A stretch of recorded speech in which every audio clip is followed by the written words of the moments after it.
The cathedral glowed with soft, honeyed light, as though the morning itself had bent gently to witness a promise. Petals lined the aisle in delicate disarray, each one a quiet echo of celebration, each one trembling under the hush that had begun to settle too early. Ilara Voss stood at the altar, her hands folded so carefully they almost seemed borrowed from someone braver. The fabric of her gown brushed against the marble floor with a whisper, a sound so faint it felt like it might disappear if she breathed too deeply.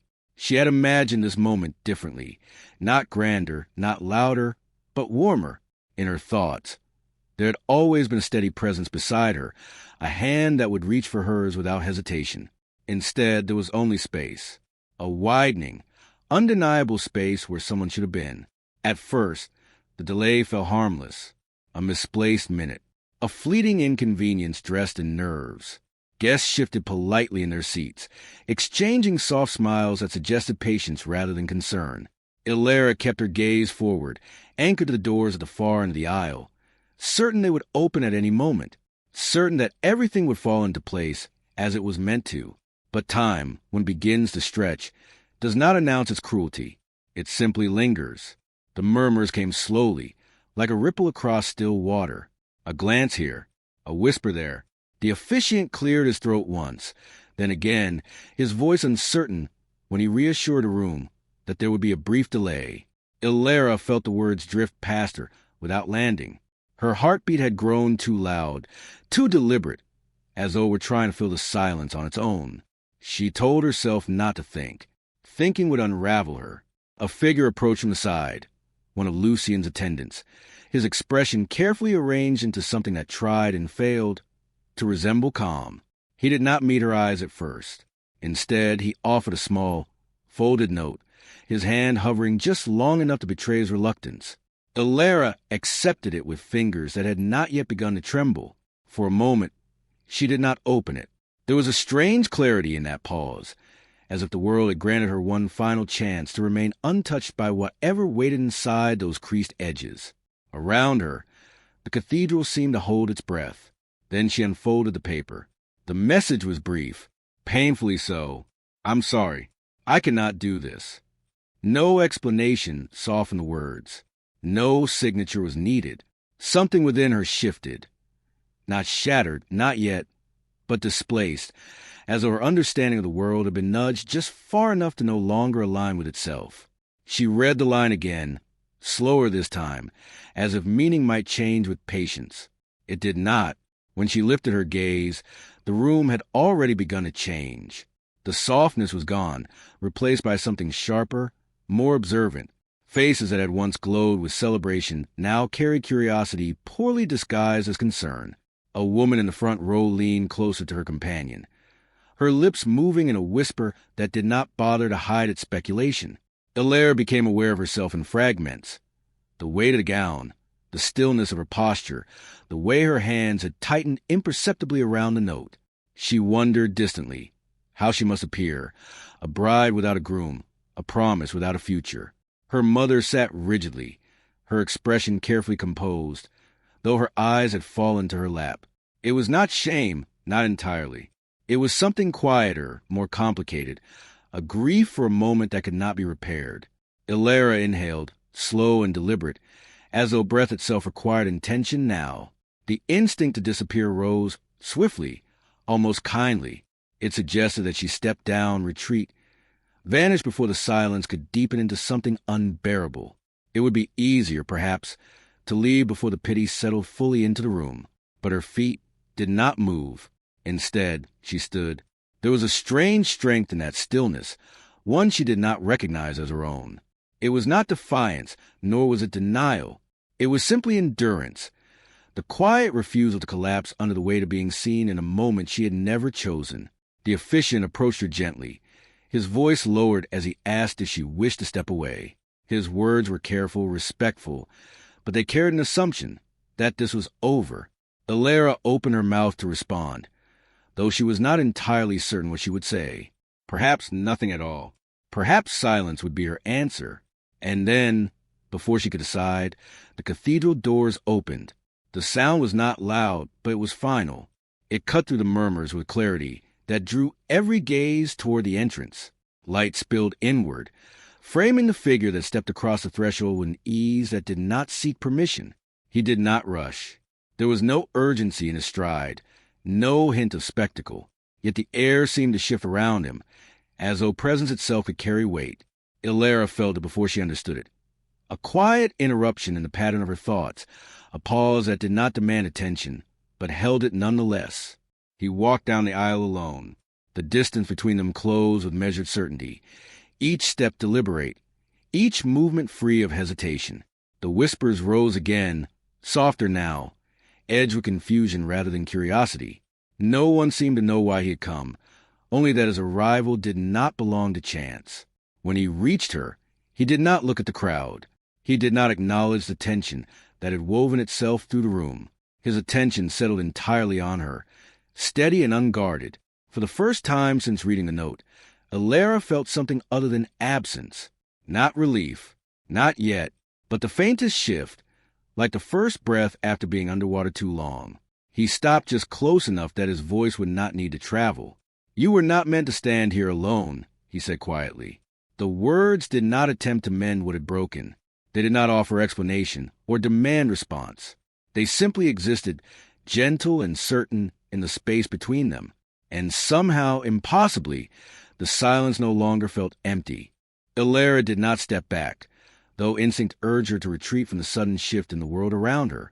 The man before her stood with a quiet composure that did not intrude, yet it unsettled the fragile order she had been clinging to. Up close, there was nothing ornamental about him. No forced charm, no urgency to impress. Only a steady presence that seemed to ask nothing, and yet offer something she could not immediately name. "You don't know me," she said, her voice softer than she intended, as though the moment itself required gentleness. "I know enough," he replied, not with certainty, but with a calm that felt earned rather than assumed. His gaze did not linger on her gown, nor the empty space beside her, but on her face, as if searching not for a story, but for truth. Around them, the room stirred again, though the whispers now carried a different weight. Curiosity sharpened into disbelief. A few guests remained frozen in their seats, unwilling to leave, unwilling to interrupt whatever was unfolding before them. Ilara felt their attention press against her, but for the first time since the note had been placed in her hands, it did not define her entirely. Something in the man's presence created a boundary, a quiet distance between her and the judgment surrounding her. "I am not someone to be rescued," she said, the words forming slowly, as though she needed to hear them herself. A faint softness touched his expression, not quite a smile, but something close. "Then I will not treat you as someone who needs saving." The distinction settled between them, subtle but significant. He glanced briefly toward the officiant, then back at her, as if acknowledging the space they occupied without surrendering to its expectations. When he spoke again, his voice lowered, carrying only to her. "Marry me instead." The words did not strike like a demand. They arrived gently, almost carefully, as though he had weighed them long before speaking. Ilara felt the world tilt, not violently, but enough to unsettle the ground beneath her thoughts. She searched his face for hesitation, for any trace of impulsiveness that might explain the absurdity of what he had just offered. She found neither. "This isn't how such decisions are made," she said, though her voice lacked the firmness she intended. "No," he agreed, "it isn't." A pause followed, not empty, but deliberate. "But neither is being left without choice." Something in that sentence reached deeper than she expected. It did not erase what had happened, nor did it pretend to replace it. It simply acknowledged a fracture and offered a different path without insisting she take it. Ilara's grip tightened slightly around the folded note, still resting in her hand. Just moments ago, it felt like a verdict. Now it felt smaller, not insignificant, but no longer absolute.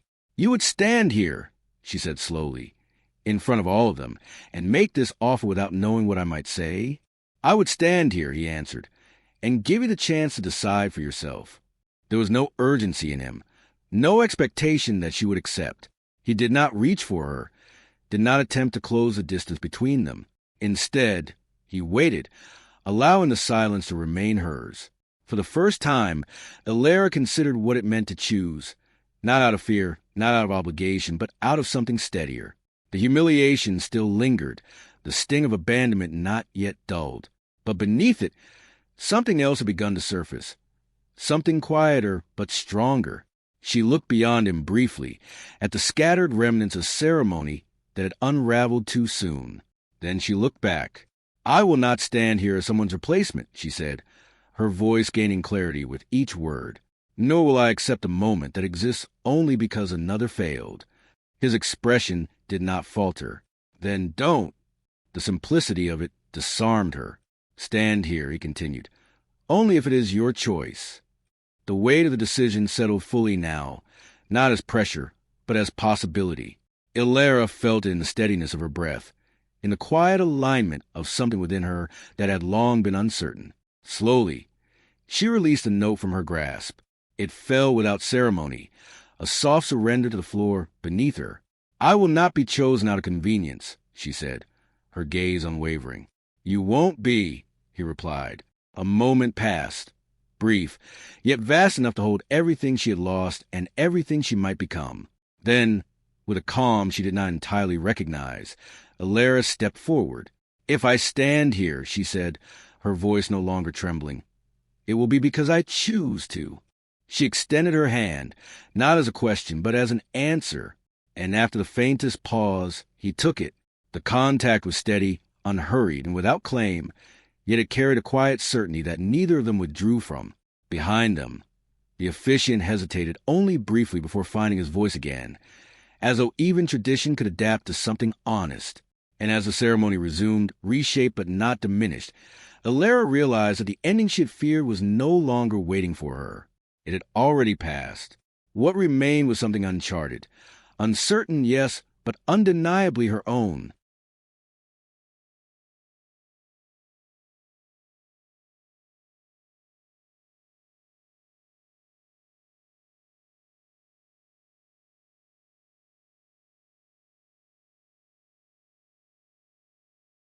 The palace did not welcome Ilara with celebration, but with stillness. Its vast corridors carried a quiet that felt neither cold nor warm, only patient, as though it expected nothing from her and would not offer anything she had not yet learned to claim. The weight of her new title lingered more in silence than in ceremony, settling around her like a garment she had not chosen but now had to wear with care. Kalian did not intrude upon that adjustment. He moved through the same spaces with a measured distance, never absent, yet never imposing.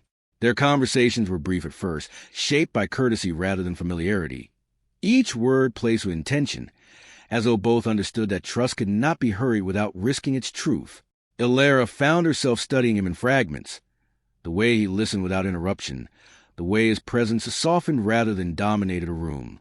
He did not seek to define her role or correct her uncertainty. Instead, he allowed her to exist within it, unpolished and unfinished. It unsettled her more than expectation would have. At night, when sleep refused to settle, she would sit by the window and watch the distant lights flicker across the horizon, wondering if she had stepped into a life she did not yet understand. The memory of the altar still lingered, not as a sharp wound, but as a quiet echo that returned when the world grew too still. One evening, she found a cup of tea waiting outside her door. There was no note, no indication of who had left it. Yet she recognized the gesture immediately. It was not grand, not declarative, but deliberate in its simplicity. She held the warmth between her hands longer than necessary, as though it might anchor something within her that still felt unsteady. When she saw him the next morning, he did not mention it. The absence of acknowledgement made the gesture feel more sincere, not less. Days unfolded in a similar rhythm. Small moments that did not demand recognition, yet quietly reshaped the space between them. He asked her thoughts during council discussions without placing her on display. He walked beside her in the gardens without filling the silence. He treated her presence as something natural, not exceptional. It was in these quiet exchanges that Ilara began to notice a shift, not in him, but in herself. The uncertainty that had once defined her began to loosen its hold. She spoke more readily, though still with care. She listened without anticipating judgment. The whispers she occasionally heard from distant corners of the court no longer carried the same weight. They existed, but they did not define her. One afternoon, as the sun filtered softly through the tall windows of the library, she found him there, standing by a table scattered with open books. He looked up when she entered, not surprised, but attentive. "I don't know how to belong here," she admitted, the words arriving without rehearsal.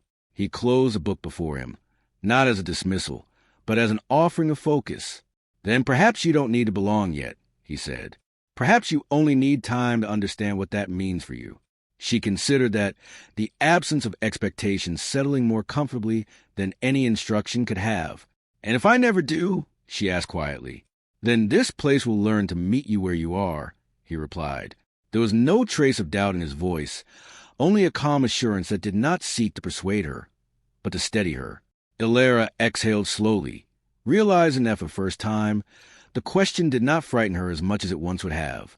That evening, as they walked through the gardens, a faint breeze moved through the leaves, carrying with it the scent of something just beginning to bloom. She found herself speaking without hesitation, her words no longer measured by fear of misstep. He listened as he always did, fully, without interruption, as though every sentence she offered held weight simply because it was hers. And when a quiet laugh escaped her, unexpected, unguarded, she felt it linger, not fleeting but real. She did not notice the way he paused, just slightly, as though committing the sound to memory, but she felt the change it left behind. For the first time since the altar, the silence around her no longer felt like something she had to endure. It felt like something she could begin to share. The past did not return with force, but with hesitation, as though unsure of its place in a life that had already begun to move beyond it. Ilara first saw Lucian at the far end of the courtyard, standing where sunlight met shadow, his posture no longer confident, but uncertain in a way she had never witnessed before. For a brief moment, memories stirred, not as longing, but as recognition of who she had once been when his presence defined her sense of belonging. He approached slowly, each step measured, as if aware that distance now carried meaning. "I did not think you would come," she said, her voice even, untouched by the tremor that once would have followed his name. "I wasn't sure I should," he admitted, his gaze lowering before it met hers again.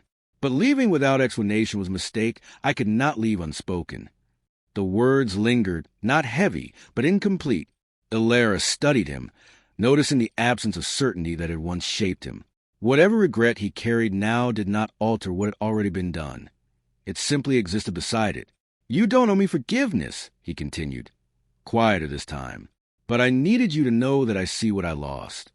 Ilara felt no sharp reaction, no surge of anger or grief. Instead, there was a calm clarity, as though time had placed a gentle distance between her and the moment that had once defined her. "You didn't lose me," she said, the words forming with quiet precision. "You stepped away before you ever chose me fully." He absorbed that without defense, the truth settling where excuses might once have lived. "I thought I understood what I wanted," he said after a pause. "But I see now that I didn't understand what I had." Ilara nodded slightly, not in agreement, but in acknowledgement. His realization belonged to him. It did not need to reshape her. "For a long time, I believed being chosen meant waiting," she said, her gaze steady. "Waiting for certainty, for affection, for someone to decide I was enough." She exhaled softly, as if releasing the last thread of that belief. "But I was already enough. I just hadn't learned how to stand in that truth." Lucian's expression shifted, not with protest, but with acceptance of a reality he could not undo.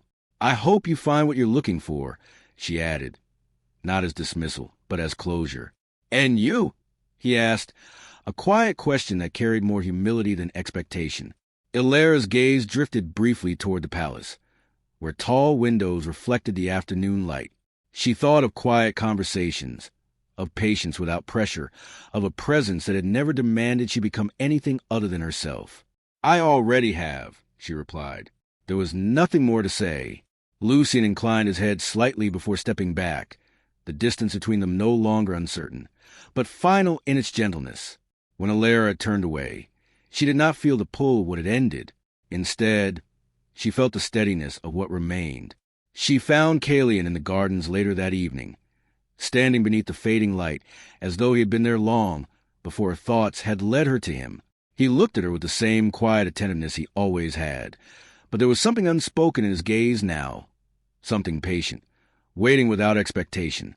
"It's over," she said simply. He nodded, not asking for detail, not seeking to fill the silence that followed. For a moment, she stood beside her without speaking, aware of how different this quiet felt from the one she had once feared. This silence did not isolate her. It held her gently within it. "I made a choice that day at the altar," she continued, her voice softer now. "But I didn't understand it fully then." She turned slightly toward him, meeting his gaze with a steadiness that had taken time to grow. "I do now." He did not interrupt. "I chose not to disappear," she said. "And somewhere along the way, I chose to stay." The words settled between them, not as a declaration, but as truth.